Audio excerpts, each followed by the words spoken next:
Maharani ki jai. Samaveda Bhakta Vrinda ki jai. Gaura Premanandi. Hari Hari Bol. All glories to the assembled devotees.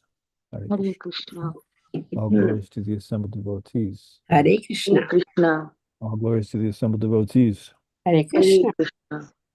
All glories to the lotus feet of Sri Sri Guru and Sri Gauranga. All glories to Sri Prabhupada. Very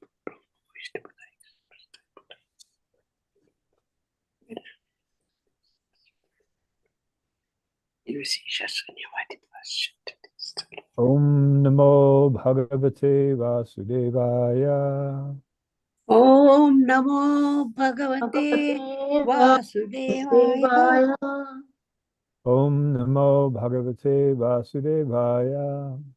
Om Namo Bhagavate Vasudevaya. Om Namo Bhagavate Vasudevaya.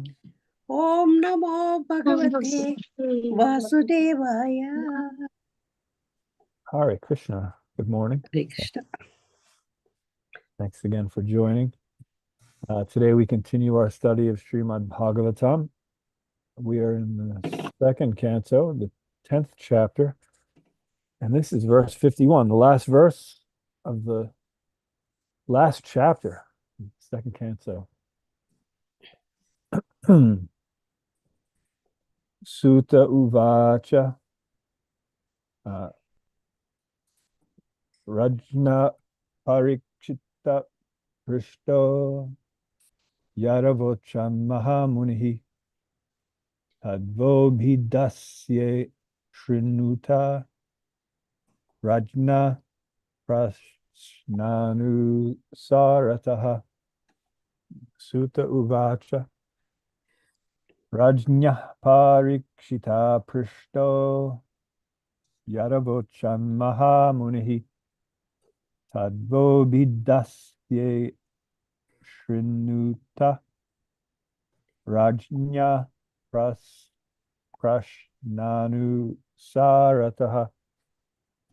Sutta Uvacha Rajna Parikshita Prishto Yad Avochan Mahamunihi Tadvo Bhidasye Shrinuta Rajna Prashnanu Sarataha.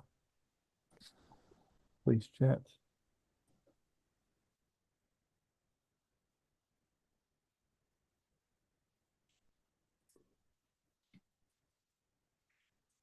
सुत उवाच राज्ञा परीक्षिता पृष्ठो यद् अवोचन् महामुनि तद्वोभिधास्य शृणुता राज्ञा प्रश्नानुसारथा.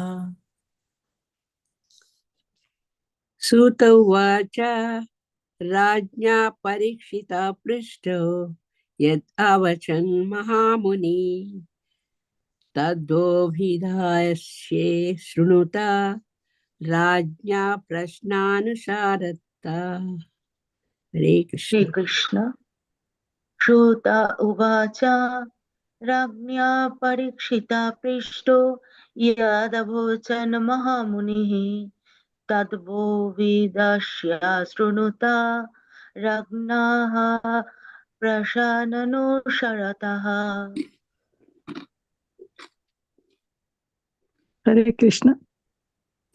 Sutta Uvacha Ragya Parishita Prishto Yada Aochan Mahamunihi Tado Abhidasye Shranutta Ragya Prashnanusarataha.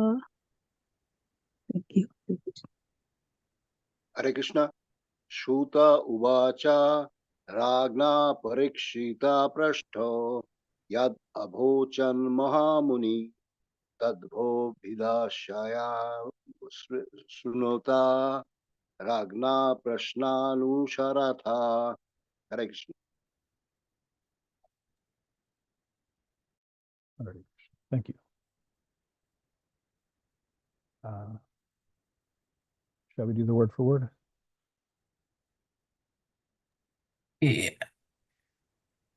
Okay. Sutta Uvacha.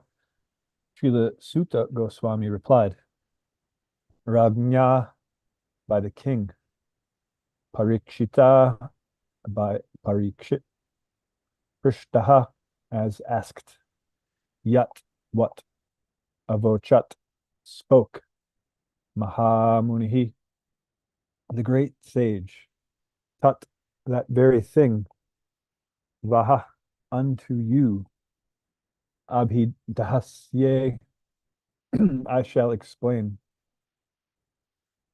Shrinuta please hear, Rajna by the king, Prashna question, Anusarataha in accordance with. Translation and purport by Abhayachar and Arvinda Bhaktivedanta Swami Prabhupada. Sri Sutta Goswami explained, I shall now explain to you the very subjects explained by the great sage in answer to King Parikshit's inquiries. Please hear them attentively. Purport. Any question that is put forward may be answered by quoting the authority, and that satisfies the saner section. That is the system even in the law court.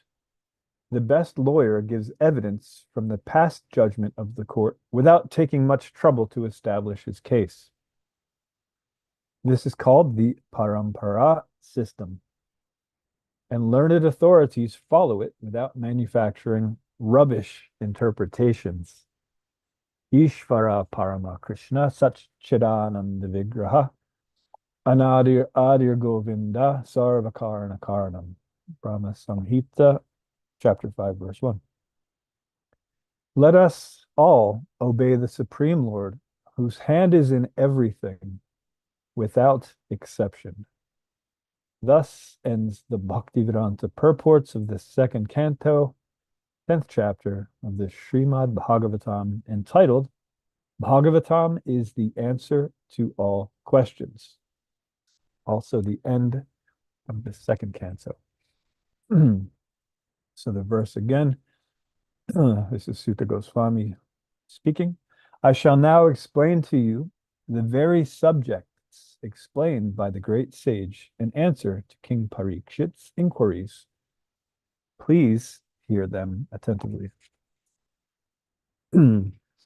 Nama Om Vishnu Padaya Krishna Prastaya Bhutale Srimate Bhaktivedanta Swami Nityanamani Namaste Sarasvate Deva Gauravana Vicharya Nirvishesha Shunyabari Paschatya Deshtara Om Ajnana Timirandasya Jnananjana Shalakaya Chakshur Unmilitam Yena Tasmai Shri Guruve Namaha Vanchakalpaturubhyascha Kripa Sindubhya Eva Cha Patitanam Pavanebhyo Vaishnavebhyo Namo Namaha.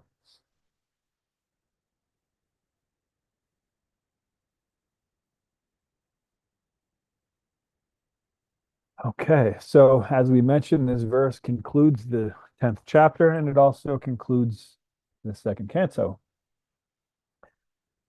It's very encouraging to me to see this particular version of Srimad Bhagavatam class continuing over 4 years. And it's exciting that we will be starting the third canto just in a couple days. The fact that all of you here in this particular Zoom meeting, as well as those of you who are watching on YouTube, are actually steadily participating in this Bhagavat Gita very much warms my heart, and it fills me with hope. And I'm not exaggerating or anything like that. I actually feel quite hopeful when I see people who are regularly enthusiastic about hearing Bhagavat Gita. So this is a simultaneous congratulations to you all. And it's also a heartfelt appreciation, my expression of gratitude toward you all for allowing me to have this opportunity to regularly speak those things or just repeat the things that I've heard from the many great souls that I've had the fortune to hear from throughout more than half of my life, honestly. So congratulations, and also thank you very much. So The subject matter of today's verse, it's quite familiar. It's something that I speak of often. The necessity of studying, not just studying, but understanding, right? Not just in theory, but actually assimilating the knowledge and applying it. So not just realized knowledge, but practical realized knowledge. The necessity of studying, understanding, and applying Shastra, uh, and to know the results that we can expect if we do so properly, and also the consequences we can expect if we don't do so properly, whether we misapply it or whether we just fail to apply it altogether. Um, I talk about this subject matter a lot. I actually talk about it so frequently that sometimes I feel as if I may be coming off to some of you as a broken record. But then I realize that it's not that it's not that I'm shoehorning this personal agenda of mine into something. It's that Krishna is actually bringing it up. It comes up in these texts often because it's super important. It's essential for us to understand this. And so we're going to talk a little bit more about why. I mean, we've done this before, but we're going to do it again because uh, until we actually have this taste for the real taste for only basing all of the answers to all of our questions on Srimad Bhagavatam, Bhagavad Gita. Until that happens, we need to keep hearing this. Just like, we hear over and over and over that we're not the body, but we still act very much as if we are the body. We know it in theory. Uh, we have Shastra to back it, but still we act as if we are the body, right? Whether acting as if we're the gross body or we're acting as if we're the subtle body psychologically. Uh, Although we know these things and we know them with the backing of great authority, we still haven't properly applied all these things. So they come up. So we're gonna talk about the subject again because that's what today's verse and purport are all about. So first I want to say before we get into it, sometimes we see that, and we all have personal agendas. For example, I'll tell you what my personal agenda is. So studying Shastra is definitely not a personal agenda of mine. It's something that I speak of often, but it's because it's an important thing, and it's because Krishna has obviously given me that service, and he's obviously always talking about it. But that's not to say I don't have personal agendas. My personal agendas, I have some pet peeves, for example. Uh, I'll say a few of them, and I'll explain the difference between why one is a personal agenda and one is actually not. One is Krishna's agenda. So one pet peeve of mine that I have is when especially devotees, but anybody in general, but especially devotees, when I see people congregating in a doorway or a stairway or a narrow hallway where they just stop and they have a conversation basically in a doorway and they're obstructing traffic and they're completely oblivious to the fact that there are other people trying to, it could even be the doorway of the temple, and they're completely oblivious and just in general, this is a pet peeve of mine. And so, and I've brought this up in class before, and also the shoe pile or the shoe puddle, I'll say.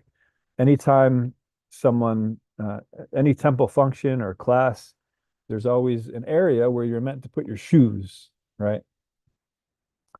And the one particular example that I give, because we see it at the temple all the time, but when I'm in Mayapur, uh, for a few years, I had the good fortune of staying with the senior brahmacharis at the senior brahmachari ashram in Mayapur. They would, I'm not a senior brahmachari, but they would allow students to also stay there while they were there studying Bhagavatam.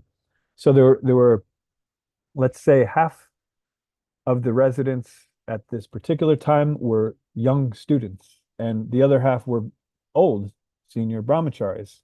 We're talking some were, walking with a cane, some were actually walking with two canes, right? They're old. And as soon as you walk in the building, there's there's the stairway, but then there's a shelf where you're meant to put your shoes. And so the actual residents of the building, the permanent residents, the senior brahmacharis, they put their shoes on the shelf like you're supposed to. But the young fellas, for some reason, the young fellas, they tend to always be in a hurry, and they think stopping and taking the shoes off and picking them up and putting them on the shelf, it's just a waste of time. My time is way too valuable to do any of that. Besides, I'm coming down in like 2 hours and I want these shoes to be right at the bottom of the steps, right? And I want to be able to put them on and get on with my day. I don't have time for any of this nonsense, right? This is the way we don't even have to be young to have that immature attitude. But it is an immature attitude. It's not considering anything else, right? And so one day, I noticed that there was this one particular senior brahmachari that had the two canes, and he was trying to get to his shoes, which were properly situated on the shoe shelf. But there were so many other shoes from these young fellows in his way that he was practically tripping over them. So he almost injured himself just so he could, because he was doing the right thing, because these kids were too immature and let's say unaware, unconscious of the situation, right? They're actually staying in a building that's meant for these particular devotees who have trouble getting around. But they make their lives more difficult because, they can't be troubled to, put their shoes where they belong. So these are pet peeves of mine, and these are personal agendas. So if I bring this, and over the years in this particular forum, I think I've only brought this up less than once a year. We've been doing this for 4 years. I don't bring it up often, but sometimes if I'm talking about a pet peeve, I'll bring it up and also abbreviating Krishna consciousness like KC. People say KC. These things are pet peeves of mine. And the reason they're personal agendas is because it's not listed in Shastra necessarily that you shouldn't stand in a doorway. It's just, it seems like common sense, right? If you want to have a conversation with someone and you're walking with them and you get to a point where you're about to go separate ways, but you want to finish your conversation, that's fine. Just don't do it in a pathway or a doorway or basically don't block other devotees from getting what they need. We should be aware. We should be conscious. Now, I could take these things, this personal agenda of mine, and with Shastric evidence, show why that's the wrong thing to do, right? I could do that, but it's really that's my personal thing. Study of Shastra isn't a personal thing, and it's not a thing where, it applies to some but not others. Krishna is telling us over and over and over again, and all of the acharyas are telling us over and over and over again that if we want to actually understand Krishna, we have to do so through the spiritual master. And the spiritual master is going to tell us about Krishna through Shastra, right? The sadhus who we are following the examples of are acting according to Shastra. And of course, we are also meant to approach Shastra under the order of the spiritual master and the example of the sadhus on a regular basis, right? And so this is why I know this isn't just a pet peeve of mine or a personal preference or some ambition of mine that I try to shoehorn in the classes. I understand that no, this is actually what Krishna's saying, black and white. That's what it is. So, but the reason why I wanted to point that out is because later it's going to become clear that sometimes we have these tendencies. And even within studying Shastra or referring to Shastra, we have to be very careful that we're not pulling our personal motivations in along with it. So a lot of times, and we've seen this so often, there will be some sort of disagreement within the movement, right? And two sides appear, right? One side is in vehemently supporting this one side of an issue, and the other side is vehemently supporting the other side of the issue. And both of them are quoting Shastra, right? And the thing with Shastra is that although sometimes Shastra can appear to be contradictory, and we're going to get to that actually in a bit, there is no contradiction in Shastra. When there appears to be a contradiction,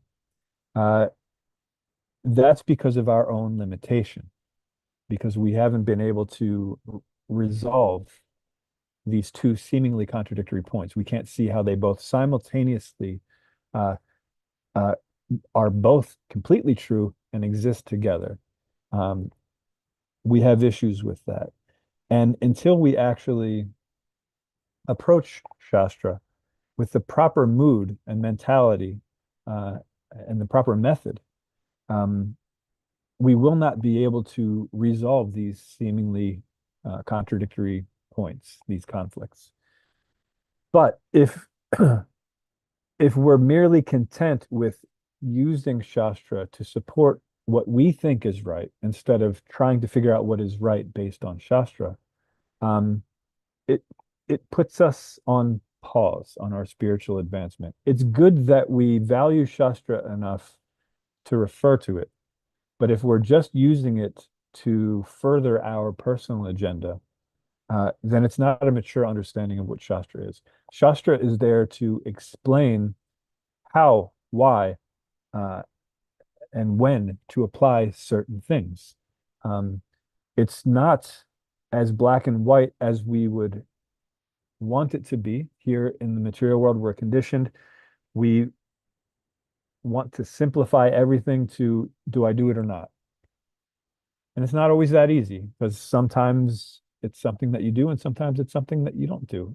And if we actually study Shastra and understand it, if we understand the personalities who are making various decisions based on Shastra, if we can understand them and what those circumstances were, then we will be able to apply the principles of Shastra to any situation.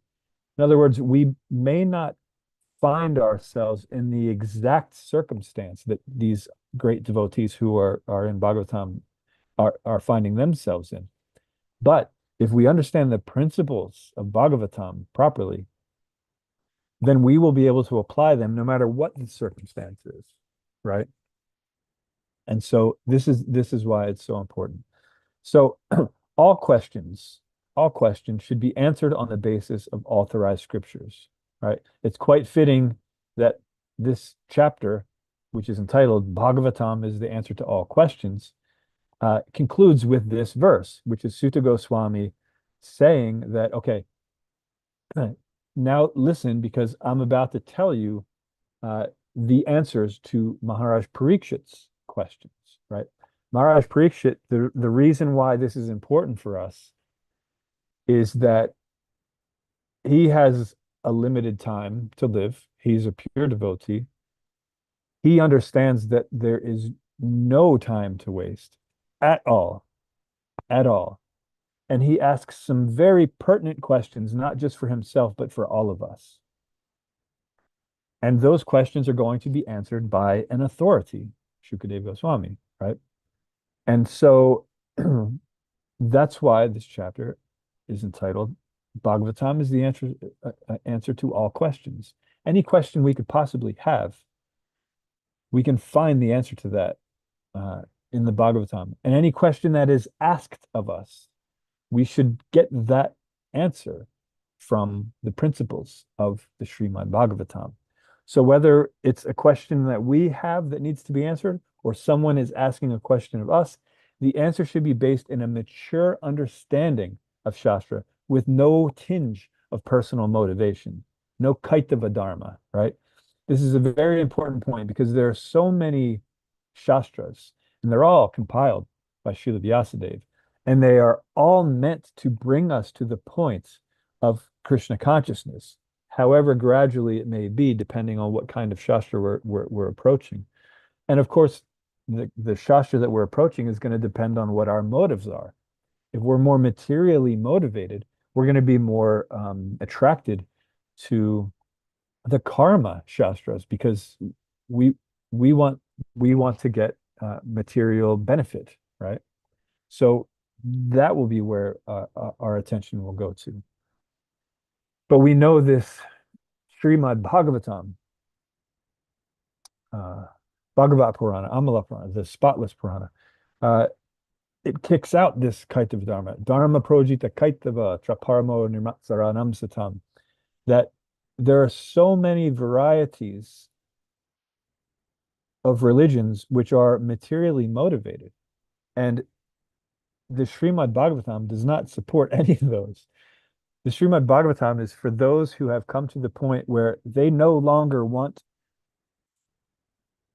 to have just sort of the idea of religion, but still want to enjoy in the material world.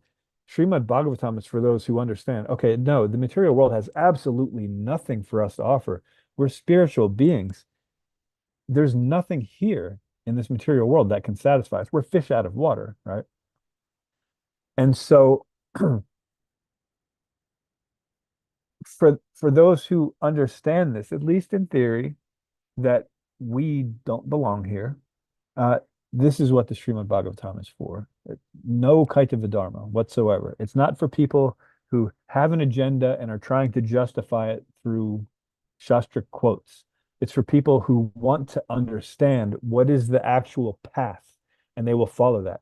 We don't modify Shastra to suit our lifestyle. We modify our lifestyle to fit into what Shastra is telling us through its principles, right? And so, and this is a very important thing for us to understand. And Srila Prabhupada concludes his commentary with a verse and a request or a prayer, depending on how you read it. The verse, it's very frequently quoted. He doesn't actually give, he sort of gives a partial translation of it in this purport. But pretty much he says the verse, and then the statement he makes after is a conclusion which touches on something that the verse is saying. But otherwise, this verse is very frequently quoted. It's the first verse that we have from the Brahma Samhita. It's the 5th chapter, but I say it's the first verse we have access to because the 5th chapter is the only chapter we have of Brahma Samhita. Lord Chaitanya, when he was traveling South India, he found this chapter of Brahma Samhita when he went to the Adikeshava temple. We could read about that in Chaitanya Charitamrita. It's Madhya Lila, chapter 9. It tells us the story. Toward the end of the chapter, you can read that. And then after it tells the story of how Lord Chaitanya found the Brahma Samhita and then had it copied. And back then you'd had to copy by hand because there were no Xerox machines. Then Srila Krishnadas Kaviraj gives these two verses. This is verse 239 and 240 from Madhya Lila, chapter 9, just to give an understanding of what the Brahma Samhita is. So here's the two verses. There is no scripture equal to the Brahma Samhita as far as the final spiritual conclusion is concerned. Indeed, that scripture is the supreme revelation of the glories of Lord Govinda, for it reveals the topmost knowledge about him. Since all conclusions are briefly presented in the Brahma Samhita, it is essential among all Vaishnava literatures. End quote.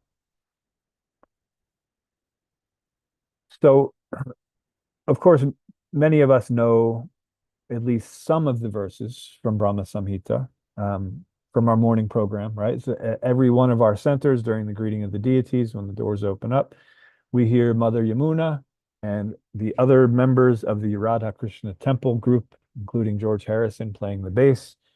We hear them perform some of these verses from the Brahma Samhita. And of course, most of us sing along and we take darshan of the deities. Also, any deity installations or sometimes festivals where the deities are being publicly bathed, you'll have reciters of these verses chanting in the background, depending on where you go. And some some devotees, and this is also very encouraging, actually have committed these prayers to memory, and they chant them regularly, whether it's while they're doing their deity worship or just whenever they want to remember Lord Govinda, right? And so, and this is a good practice because I've mentioned this before too, that sometimes when we pray, our prayers are also materially motivated. We pray for things that we think uh, would be beneficial, not really considering what God thinks on the subject matter, right? We pray in a very selfish way, which that's not the worst thing. The fact that we're praying to God, that God's even part of the conversation, that's a good thing.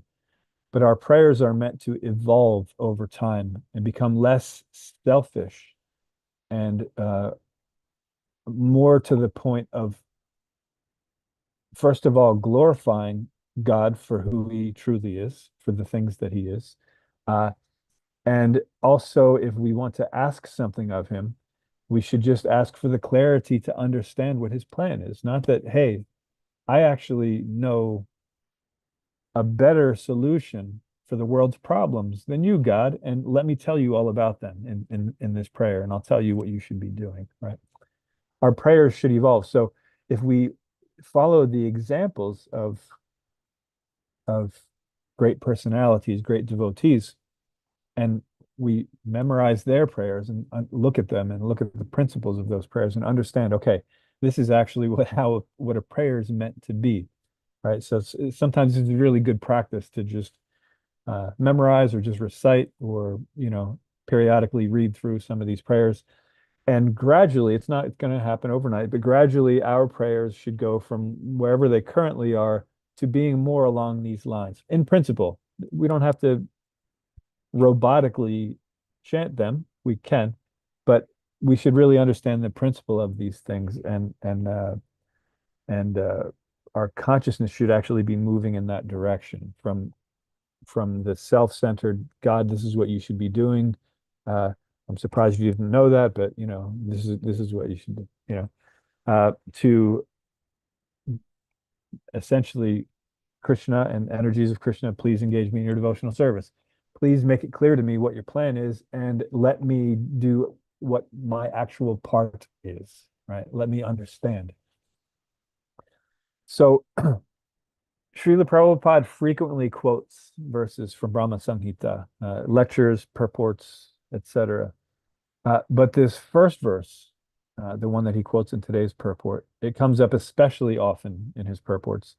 And it's very important for us aspiring Vaishnavas. The whole Brahma Samhita is very important, as the verses from Sri Chaitanya Charitamrita explained. But this verse is extremely important for us. So the verse again, it's Ishvara Parama Krishna Satchidananda Vigraha Anadir Adir Govinda Sarva Karana Karanam. And since there was no translation provided, most of us already know this translation, but we're gonna break it down. So Ishvara Parama Krishna. So Krishna, this verse is about Krishna. And Ishvara Parama, Ishvara is a controller, but he's not just a controller, he is the controller. So Parama Ishvara. So the Parama, we know from Paramatma. Param means supreme. So he's the supreme controller. Who is the supreme controller? Krishna, right? And then the next thing we learn about him is Satchidananda Vigraha. He has a form, a Vigraha, but it's not like our material forms, which are temporary and miserable and cause us so much suffering. His form, his Vigraha, is Satchidananda. It's eternal, Sat. It's fully cognizant, fully aware, Chit. And it is ever increasingly blissful, Ananda, right? So that it's not temporary and miserable like ours, and also limited cognitively. It is full eternal, full knowledge, full bliss. That's what his form is, right? Then here's where here's where in this verse we would lose the dry logicians, those who only want to experience things through dry logic. Dry logic means they're not willing to expand beyond what they can grasp in their tiny brains. So Anadir Adir Govinda. So Govinda again, the subject of this. Anadi, we discussed this word. It came up in a verse 2 weeks ago. Anadi means that it has no origin. But this says Anadir Adir. So it means the origin of those without origin. So here your dry logicians will say, if something doesn't have an origin, it cannot originate from something. That's the literal definition, right? You can't have an origin of something that doesn't originate, right? But if we're not dry logicians, we can see that actually logically, this is something that we can fathom, right? So, for example, when we light a match, first of all, it's a material match, so it's, okay, I get it. The light of the match has a beginning because we just struck it. But the fire of the match and the light that it produces appear simultaneously. You cannot separate them. You can't say first there was the flame and then it filled the room with light. No, these things happen simultaneously. The energetic and the energy, sometimes you absolutely can draw the line between them because one is the energetic and the other is the energy, but they appear simultaneously. And so Krishna, who is eternal, is the source of us.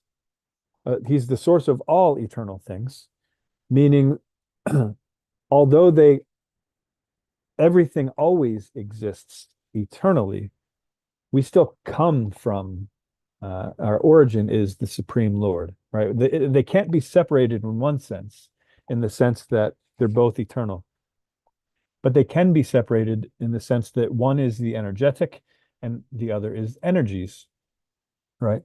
So we can understand that. So Krishna, he's the supreme controller. He has a form that is eternal, fully cognizant, and ever increasing in bliss. He is the origin of all of those things which have no origin, right? So he's the eternal. And he's Sarva Karana Karanam. Karana, we know, means cause. Karana Dakashaya Vishnu, Vishnu who lies in the causal ocean, so cause. So Sarva Karana is all causes, and Karanam, he's the cause of all causes. We talked about this one two classes ago, so of mine. So about a month ago, we talked about this idea that although we human beings are partial doers, right? There are different factors of action, and we are one of those factors. Although we are minor factors in doership, Krishna is actually the ultimate doer because nothing can happen without his will. We can decide that we want to do something, but until Krishna actually sanctions that desire, nothing actually gets done. So he is the cause of all causes, right? So there are other Ishvaras, controllers, but he is the Paramishvara. There are other Vigrahas, forms, but his is Satchidananda. Although we are beginningless, we actually come from him. He is our source. And although we are a factor in doing things, he is the cause of all causes. So the reason this verse is so important, and the reason it appears in this purport as well as so many others, is that if we actually understand Krishna, and I don't just mean in theory, I mean we properly understand Krishna as being the supreme controller, even though maybe we have been authorized to have some control over something, that he is the one that gave that control, and he is the supreme controller. If we understand that, if we understand properly that his form is eternal, fully cognizant, and ever increasing in bliss, if we accept that he is the beginning of everything else that has no beginning and is the cause of all causes, we actually realize these things about Krishna, and we also understand our relationship with him, then we wouldn't dream of looking for any answers to any questions outside of the revealed scriptures, right? That's why this verse is quoted uh, in today's text, right? If we actually understand these things about Krishna, and we understand our relationship to Krishna based on these facts that are given in this verse from Brahma Samhita, then naturally we wouldn't seek answers anywhere else, because these questions, although there are many different types of shastras, as I mentioned, uh, they're meant for people who are on different levels of consciousness, right? So we've read there are different levels of consciousness. There's anamoy, pranamoy, gyanamoy, vijnanamoy, and anandamoy, right? And in the lower levels, everything is oversimplified, right? So on pranamoy, for example, it's just all about survival. Or sorry, anamoy, not pranamoy. Anamoy, all about survival, all about food. Because we need food to survive, right? So very simplified vision. I'm hungry. I need to eat. I see food. I take it. I eat it. I don't pay attention to the fact that I just took it out of someone else's mouth, or that I killed another living entity to eat it just so I have, uh, nourishment, right?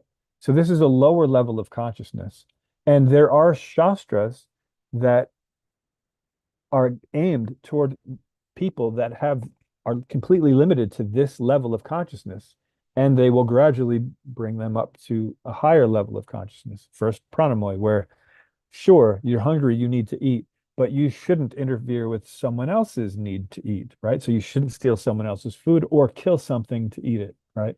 That's prana. Then, which is basically,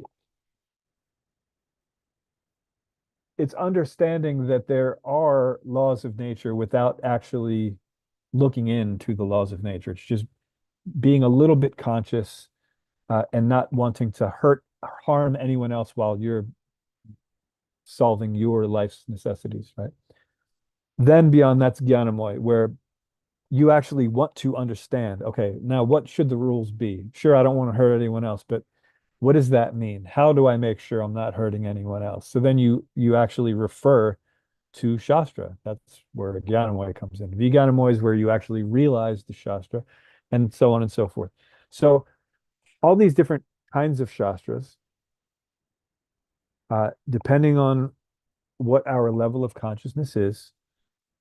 But if we're at the point where we understand that Krishna, as described in this verse in Brahma Samhita, is the supreme controller, that his form is eternal, full of knowledge and bliss, that he is the origin of all eternal things, and that he is the cause of all causes, then why would we look anywhere else, let alone in any other scripture, anywhere else for the answer to any question, right? So this is why Srila Prabhupada put this in here. So Krishna is complete, right? He's everything. Anything that is perceived as independent from him is illusory, right?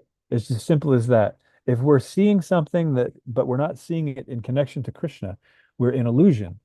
So if we're seeking answers to questions and it's not directly linked to Krishna, then we're going to get an illusory answer, right? We're going to get a temporary, miserable, adding to our perpetual suffering. That's the answer we're going to get if we're looking at it anywhere else besides Shastra. And not just any Shastra. We're talking Bhagavatam, right? Because other Shastras will give you concessions where, okay, you have these desires, sure, you can enjoy in this way for the time being, but eventually you have to come to this platform. So we don't want to become distracted by those particular concessions. We want to actually know the truth. So we only go to Srimad Bhagavatam for the answers. We don't go to the other Shastras. There are answers to the questions in the other Shastras, but there are also things that could distract us. So therefore, better safe than sorry, we go right to the Bhagavat Purana. And we approach it with the right mood. We approach it intelligently by approaching someone who actually understands it, the spiritual master, and we ask him to explain it to us. We follow the examples of the sadhus, and we approach it in the proper mood of, okay, Krishna, I know the answer is in here, and I have these personal ideas of how it should be. Help me get rid of those, erase those, and just accept what Shastra is telling me. Please reveal to me what is meant to, this is how we approach Shastra. So, and we know from Srila Rupa Goswami that if we're referring to anything but Shruti, Smriti, Puranadi, we're causing unnecessary disturbances in societies. So if we're looking for answers to questions anywhere besides the Shastra, we're just creating unnecessary disturbance. It may look like temporarily we're doing some good, right? So, for example, if we see that people are on the street and they're hungry, okay, they need food. So we get some food for them. But that's a temporary solution, right? They're going to be hungry again, right? You can keep feeding them perpetually, but the true hunger, the real hunger that they have, it's a spiritual hunger, right? So it has to be resolved through different means, right? Transcendental means. This is why we get the answers from Shastra. Otherwise, we can be distracted by many things. So Srila Prabhupada, after citing this verse, quoting this verse from Brahma Samhita, he then gives a request or a prayer or a summary, depending on how you read it. And it goes like this. So he says, let us all obey the Supreme Lord, whose hand is in everything without exception. Now, as I pointed out, this could be a request, like he's telling all of us who read this, let us all obey the Supreme Lord, whose hand is in everything without exception. It could be a prayer. He could be actually addressing the Supreme Lord and saying, let us all obey you, whose hand is in everything without exception. Or he could be just summarizing, because the whose hand is in everything, the cause of all causes, sarva karana karanam, right? But either way, whatever he's doing, this is a statement that we should pay attention to. Now, there's also three other ways to read this, aside from whether it's a request or a prayer or a summary, because it says, let us all obey the Supreme Lord, whose hand is in everything without exception.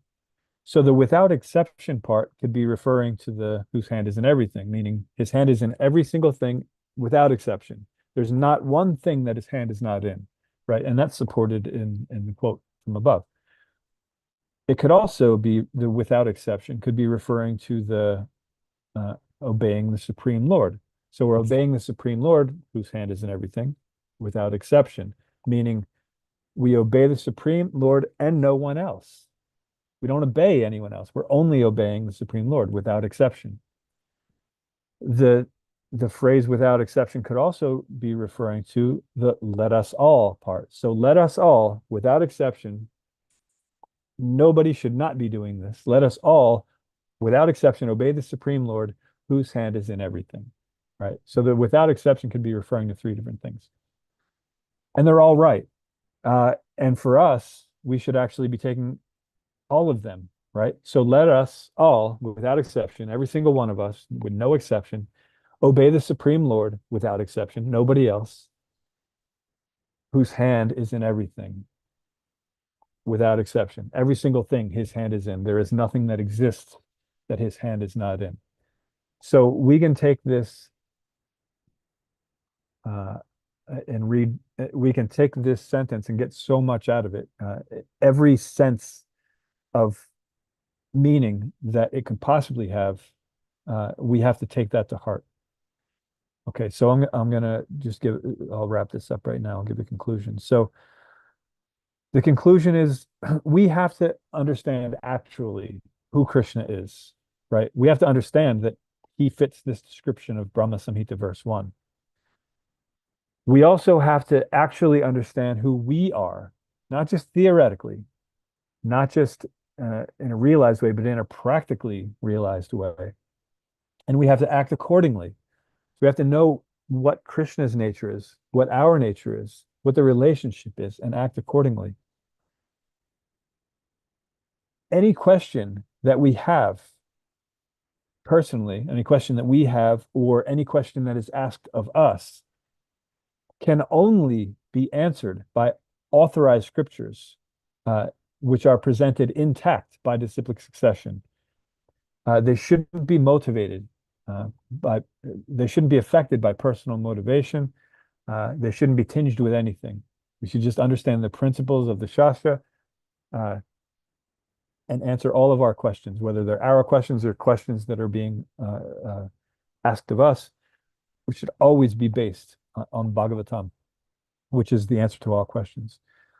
So if we truly understand that Srimad Bhagavatam is the answer to all questions, as this chapter is titled, we will spend a whole lot more time hearing, repeating, discussing, applying, glorifying, so on and so forth, the Srimad Bhagavatam. And we will eventually spend absolutely no time at all looking for answers anywhere else. So this is what today's verse and purport are encouraging us to do, to listen to these answers from Shukadeva Goswami that are going to be presented in the next cantos, which are going to answer the questions of Maharaj Parikshit, which apply to every single one of us, the essence of all questions. But any question that we have, even mundane ones, can be answered, will be answered properly in the Srimad Bhagavatam. Okay, so let's wrap this up. I'll end here. We'll see if there are any questions or comments on today's verse or discussion.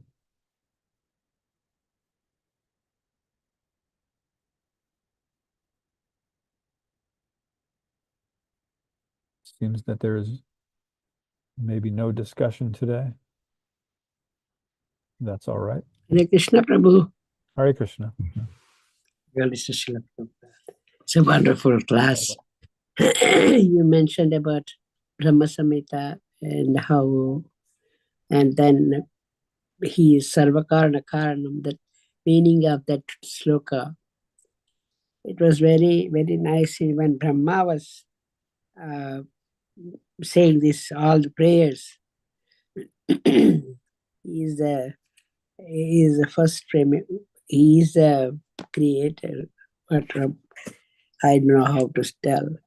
But he is the one, even he's praising Lord Govinda for all this, for that Ishvara Parama Krishna Sachidananda. It's really Brahma Samhita, all the slokas were very, very nice. Prabhu. We were all practicing that. And every sloka, the meaning was very true. The next one also, he says, he is the first progenitor who is tending cows and everything like that, And then Lakshmi Sat Sambrahma Sevyamanam. That is another thing. So beautiful meanings are there, each sloka. And Brahma Samhita. And this first one is Govinda is Supreme Godhead, and he has no eternal bliss spiritual body. And then he is origin of all. And he has no other origin, and he is the prime cause of all causes. So those meanings are very wonderful meanings in Brahma Samhita. I really love that. So thank you very much for telling all this, Prabhu. Thank you. Hare Krishna. Thank you. Anyone else? Hare Krishna Prabhu. Lot of different points for us to meditate on through the week. One thing that I was thinking about is not to modify Shastra to suit our needs, but to modify our lives according to Shastra and to act accordingly.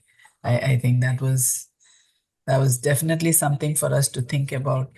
But my question was, I know one way you will answer the question is Sadhu Sangha. Sadhu Sangha is what will help us get to get there, help us go in the right direction, understand it better. But what other techniques or If tips? we're sincere and determined to actually understand the truth, Krishna will reveal it. It's resolute determination that's needed. But our determination tends to be mixed, right? Because we're here in this material world, so our determination is mixed in the sense that we're still putting value in survival and also entertainment and so many other realms of existence. And so when our determination becomes more focused and our sincerity becomes more focused on just understanding Shastra, then Krishna sends us any tool we need for that clarity, whether it's a person to explain it, or the books, or I mean, he can reveal it in any way. He can also just, as Paramatma, just make it clear to us. But but we should, that's what's going to do it. It's the sincere determination that's going to allow us to actually take advantage of proper sadhu sangha. So, like you said, the answer is sadhu sangha. But if we're not sincere and determined, then, as I mentioned last time we were talking about sadhu sangha, we're not actually engaging in sadhu sangha, right? We're engaging to the point that we actually understand what it is. So if I just think it's being around other people who sort of believe the same thing, but just engaging in whatever activities we feel like, then we're not really getting the sat benefit. We're not sangha. We're not associating or identifying with that eternal principle. We're just appreciating the fact that here we are in this material world. We have similar interests. Let's try to motivate one another. But if we're not actually discussing those sat principles, it's not sadhu sangha. It's a step up from, hanging out with devotees is a step up from hanging out with materialists. But if that hanging out doesn't evolve to discussing Shastra or principles, it doesn't even necessarily need to be where we're, opening the book and discussing and having a class and things like that. But the principles of Shastra have to be there. So either we have to be approaching a very mature devotee who has actually studied Shastra, or we actually have to open that book. And the thing is, with the way we're conditioned, books and the method of education, most of us are conditioned to not like the education system. We didn't have a good time in it, right? Very few of us actually appreciated it and, want to continue that, right? But for the most part, no, we didn't see how anything we learned in school was actually applicable to our lives. We don't think it helped. We thought it was a waste of time.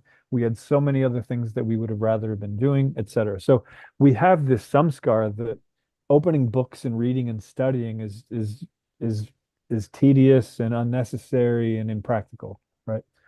So we have to understand that this is a very different thing. I mean, there are books involved, sure, and we're using the term studying, but it's not studying like you're studying for a test that, you have to get a score on in order to pass whatever, yada, yada. It's like all these mundane things. No, this is when we study these things, we actually understand how to live properly. And we have to approach it with that state of mind. We shouldn't approach it thinking that it's a task. It's actually a way for us to get out of this world. It's our source of liberation. And until we understand that, the books are just going to remain on our shelves if we're lucky enough to actually have them on our shelves. Maybe some of us just have them in boxes, and some of us don't even have them at all, right? we have to understand what these books are. This is transcendental knowledge, just like speaking, for example. One can say that conversation is completely dead because nobody talks about anything anymore. So I'd rather not talk or hear, right? And some sects do that, right? There are, like Buddhists, for example, monks, some of them, they take a vow of silence, but Srila Prabhupada explained that our Mauna Vrata is that we don't speak nonsense. We only speak Krishna Katha. We only read about Krishna, right? So we have to understand that there are medium that have disadvantages. All of it does. Hearing, speaking, reading, all of them have disadvantages, but all of them also have advantages. We have to use every single thing that exists uh, for its true purpose. Krishna is within everything. So we can speak about things and become Krishna conscious, hear about things, read about things, but we have to just hear, speak, read about the right things, right, with sincerity and determination. So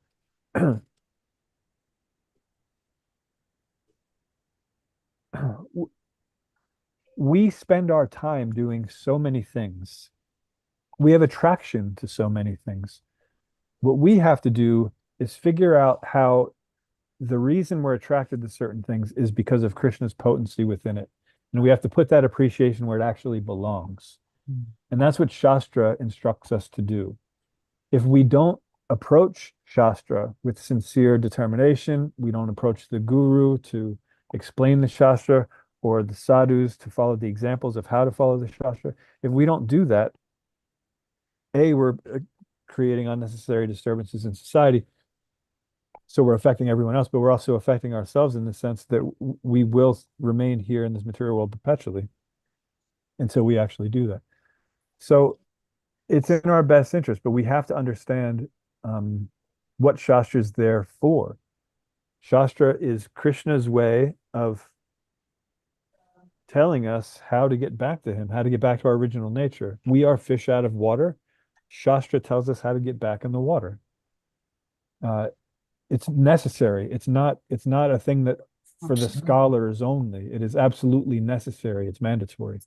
All of us have to do it. And we don't have to approach it, like I said, in a scholarly way. A lot of times that's more detrimental. We have to approach it in a way that, okay, I need to understand, how this applies to me. And it all does. Every single pastime applies to us in one way or another. And if we don't read it, if we don't study it, if we don't approach the guru to explain it and other sadhus, then there's no hope in understanding it. But we do all these other things spontaneously in the material world, right? We get interested in something and we look it up online to find out how it works and how to become better at it, or that we do. We just don't have a proper sense of value. We don't assign a proper sense of value to spirituality yet. But there's hope, right? We've all come to the point, at least, where we appreciate at least hearing from time to time Srimad Bhagavatam. Everyone in this room has that in common. Otherwise, we wouldn't be here. And it's to different degrees, but we have to constantly increase that desire and that taste to properly understand Shastra. How was that? Was that okay? Sometimes I go on tangents. I apologize for that. No, I don't think you went on tangents. Okay. You stuck with determination and sincerity. So we'll add that to the Sadhu Sangha now and try. But one thing I was thinking as you were speaking is, I'm not sure how good my sincerity is or how strong my determination is, but you started the class with how we have been doing this for 4 years now. In just doing this, in whatever little bit I have been doing, whatever I have been hearing for over 20 years, suddenly it seems like I'm hearing it in different light. Yes. And it's like, oh, wow, this is what this means. And so as you were speaking, I was thinking, they say, you take one step towards Krishna, Krishna takes 2 steps towards you. This little tiny bit of my effort, and he has given me so much. Yes.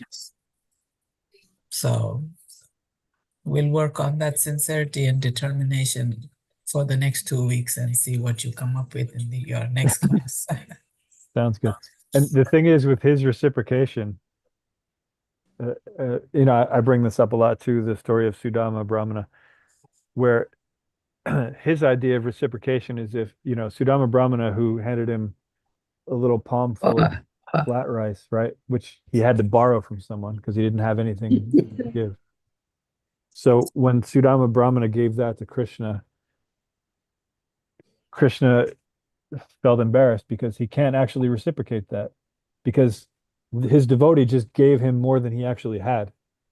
Krishna has everything. He can't give more than he has. So he just gave him a measly, palace, kingdom, servants, food, opulence, all this, In one sense, you look at it and it's, rice, little things of rice and, opulent, thing. In one sense, it seems like, oh no, Krishna gave him more than he gave. But in another sense, Krishna gave him much less than what he gave. So thankfully for us, Krishna sees it on the other side, and that's how he reciprocates. For us, we may have just the smallest bit of sincerity, and it might not even be our own sincerity. We may be inspired by someone else's sincerity and just sort of follow suit. But Krishna sees that as, oh, okay, this is a big thing. So yes, as you mentioned, just attending these classes regularly, even though it's such a short amount of time during the day, that is showing Krishna that, okay, well, they're interested enough to want to know more about it. And so therefore, when we read the same things that we've read before, they take on new meaning to us. They become clearer. And that's Krishna awarding us with clarity. And no matter how many times we read through these verses, I can say this because I've read through these verses many times, and every single time there is more there. There's more there. There's more connection. And this is the nature of all of Shastra, because everything is contained in the. It is the answer to all questions, right? So it's not that, oh no, I read the whole thing and I didn't get the answer to this question. You read it again, you will get the answer to whatever question you have. And that's what we have to do. And this idea of looking elsewhere, it's okay to use things in Krishna's service. So for example, if we're in management and we have to, run something in a certain way and we want it to be successful, sure. If we had the qualification before where we, took help from successful business models from outside sources, yeah, we can do that. We can engage that in Christian service. But all of those techniques and tactics, they are also there in Srimad Bhagavatam. We don't need to do any of that stuff. For so many things become popular within our movement. Different ways of seeing things, analyzing things to make them work more. We don't need any of them because it's all there in Bhagavatam. I promise it is. Because what happens is people come up with these things. Like there's one thing that became popular in the maybe mid to late 90s. It's called Enneagram. There are different personality types and they're assigned with numbers, right? And it makes a whole lot of sense. It's very scientific. And if you understand the principle of it, you can actually understand how to deal with different types of people. Because you can't deal the same way with everyone. But it's really good for teachers because you're a teacher, you understand that there are different types of personalities that learn in different ways. And you, as a good teacher, adjust your delivery to accommodate their personality, right? And all good teachers can do that, right? So there's actually a science to it, and you can find out more about it by reading Enneagrams. But you can also find out more about it by reading Bhagavatam, because essentially what it is there's 9 types. There's 3 modes of material nature, and when you mix them together, first of all, you get 9 types, but then you get 81 types, right? So you can break it down even more. But this is actually what it all comes down to. It's what mix of goodness, passion, and ignorance is there, right? And and going from there. So although if you're in that situation, you can learn about these personality types by reading these particular books, but you can learn more by reading Bhagavatam. And not only will you learn how to effectively deal with these personality types effectively in whatever subject you're dealing with, but you're also able to bring it around to Krishna consciousness, right? To know that, sure, I may be able to deal with this person properly and get what I want out of the transaction, but is that transaction going to benefit both of us just because it's materially successfully getting us to a point that we needed to get to? No, let's get to the next point. And that's what Srimad Bhagavatam does. It gives us the method to do that mechanically, but also in such a way that you're going to get a spiritual benefit. There's nothing that the Srimad Bhagavatam doesn't have, right? So again, like I said, anything can be used in Krishna service, but you don't need to go outside to do these things. If you have something that you're expert in and you know it well, then yeah, you can use that in Krishna service until you know Bhagavatam well enough to put that aside and actually do what you were doing before better, because now you understand the principle of it from Bhagavatam. But yeah, otherwise, if something's not in your realm, don't bother. It's not going to answer your actual question. It may help you become effective in something temporarily, materially, but it's not going to actually help you, right? So we have to understand this. Srimad Bhagavatam is the answer to all questions, right? So if it wasn't previously in our realm, we don't have to engage that in Krishna service because Krishna's service is absolute and we can learn everything we need to know from it. We can follow the example. You want to know how a leader is meant to behave? Read about Yudhishthir. That's going to tell you how leaders are meant to behave. Not to become, forgive the term, it's not a bad term unless you know German, like a shisty type of business person who is just trying to exploit people. We don't want to know those techniques, right? Sometimes these techniques are used and we say, oh, it's transcendental because we're on book distribution. So we use like, modern day business techniques just to get the books out and it's transcendental. So it's fine as long as they get the book. Okay. If that was your conditioning before and you want to engage that for the time being, but eventually you're going to leave that behind and it's just going to be all about the transference of knowledge. Because you look at these books, and it's a good thing that this came up actually.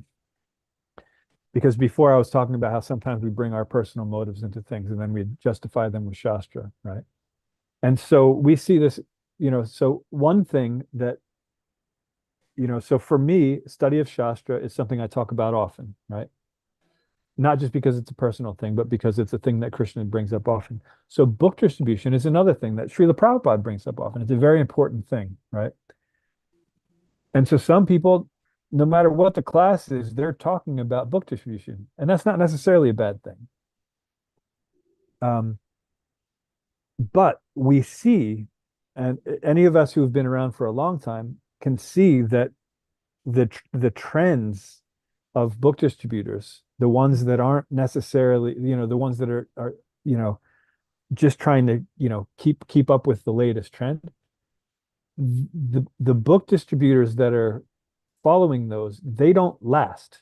The ones that are actually studying. So Vaisheshika Prabhu, for example, he has his book distributors read for, I don't know if it's an hour or two, whatever it is, before they go out on book distribution. So they actually know what they're talking about, right? That's an effective method because coming up with these, oh, this is what you do. You have a backpack on with a flight, just an airplane tag on it. And so it looks like, you're a whatever, and then you can relate to them as travelers. And then so you can, there are so many gimmicks and they can work temporarily. But, the real successful book distributors who are around for a long time are the ones who are actually studying, right? And who actually know. So this is what it's all about. They're getting their Shakti from the Bhagavatam itself. You can get Shakti temporarily just by having, we become enthusiastic to distribute books by reading Srila Prabhupada's quotes on distributing books. He loves when devotees go and distribute books. It's a very important, valuable service. And and Srila Prabhupada very much encourages people to do that. And so when we become inspired to do that, and then we do it, Krishna gives us a little bit of Shakti, right? Some potency that we wouldn't normally karmically have to allow us to, distribute some books. But unless we actually back that up by understanding Shastra, if we think that Shakti that Krishna gave us, that, oh, now all of a sudden I become qualified to be a book distributor, if we think it was our effort that did it and not Krishna's, then we lose that Shakti. The Shakti gets taken away from us, and then we get frustrated. Oh, I didn't do any books today at all. Yesterday I did 35, and I was all, psyched about it, and I went out, and today I did, I was doing the same thing and I got nothing, right? It's because the mentality's changed. We see when we're practicing a very long time that every once in a while we get to what I refer to as a spiritual plateau, where we're making a bunch of spiritual advancement, but then, we remain in one state for sometimes a very long time. Sometimes it's 10, 20, 30 years. And we're not understanding why we're not making the same advancement that we used to, doing the same things, like that, but somehow, and it's because it's always because our consciousness changed, or our consciousness stopped increasing. And that's what we always need to do. We need to keep purifying our consciousness until we understand completely. We completely dissolve this false ego, and we're only identifying with the real ego. We're using our free will only in the proper direction. No more polluted consciousness, only purified consciousness. And so we have to keep doing that. And so when we hit these things that seem like plateaus, where we feel like we're putting forth the same effort, but we're not actually getting the results, it really means that either our consciousness changed, or it just stopped increasing, stopped further purification. So we need to constantly be aware of that and do that. Anyway, we went over a long time now. So anything else before we stop? Sorry about that. Okay, so we'll stop here. Srila Prabhupada ki jai. Nice class. Srimad Bhagavatam ki jai. Thank you. Very nice class, and thank you for giving classes for all these years, enlightening us. It's been my pleasure. Thank you for allowing me. Thank you very much, Prabhu. Discussion was wonderful. There are so many points I got from the discussion also. Clarity, beneficial. Discussions are my favorite part. I say this a lot, but it's worth repeating, because when we're explaining the verse, for example, we don't know if people are actually relating to it. It means it's there, it's transcendental knowledge, it's beneficial, but we don't know if anyone's actually relating to it. When we have discussions like this, it's always a real situation that we're trying to overcome. So it's essentially the same topic of discussion, but it's brought into the context of where we currently are. Yeah. So these discussions, I'm not going to say they're more important than Bhagavatam class. Bhagavatam class is essential. We should do it all the time.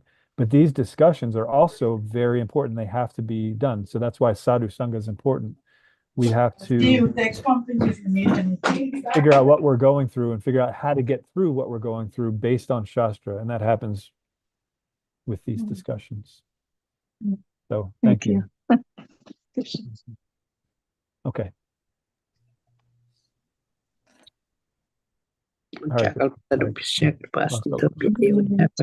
Pavanebhyo Vaishnavebhyo Namo